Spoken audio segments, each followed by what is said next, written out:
Morning everyone. Morning. Dad and daughter do DIY.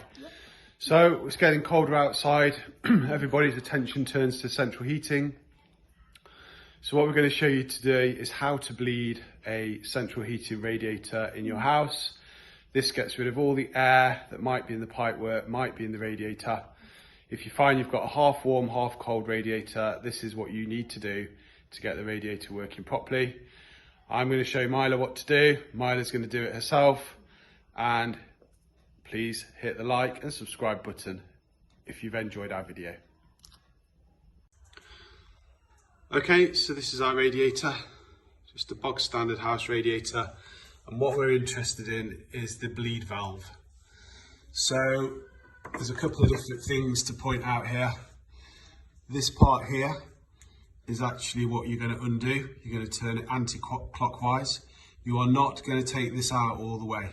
You're perhaps going to do maybe 2 or 3 turns. And then this hole here is where any air or water is going to come out. So if there's no air in the system, when I undo this, you're going to see water straight away. Or when you undo it, you're going to hear this sort of sound. Psst. And that's all the air coming out of the system. When the psst sound stops and you start to get a little bit of water coming out of there, you then tighten this back up clockwise to tighten it up.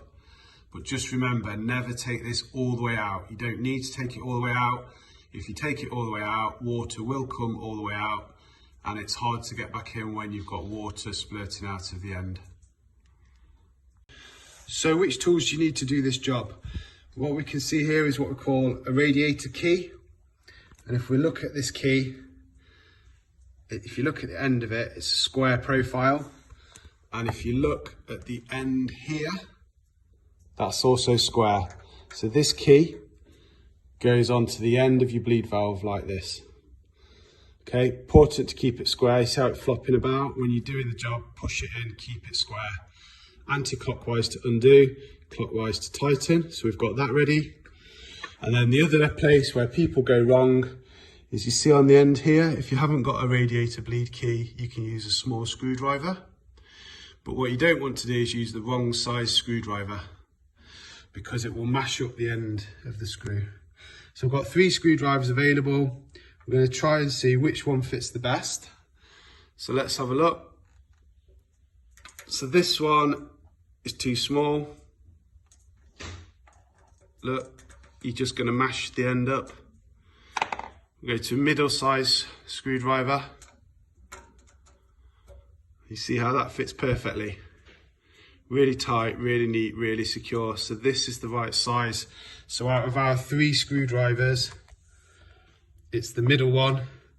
So if we pick it up, you can see it's actually 4mm across the end. And the 100 relates to the length of the screwdriver, the metal bit. So this is the right one. This is the one we're going to use to do the job. I'll do it both ways, once with the radiator key, once with our screwdriver. Okay, so the first way we're going to do this is with the radiator key. The only other thing that you need to do this is some kitchen roll. Just recommend folding it up so it looks something like this, 6 layers or so. So then if we go over to the bleed valve on our radiator, we've got our radiator key. We know the water is going to come out of this part. So we just put our tissue underneath just to catch any water that might come out. We put the radiator key on. And which way do we turn it to undo? Anti-clockwise. Okay, so I'm turning it anti-clockwise. And we've got a nice close shot. Yep. Here we go.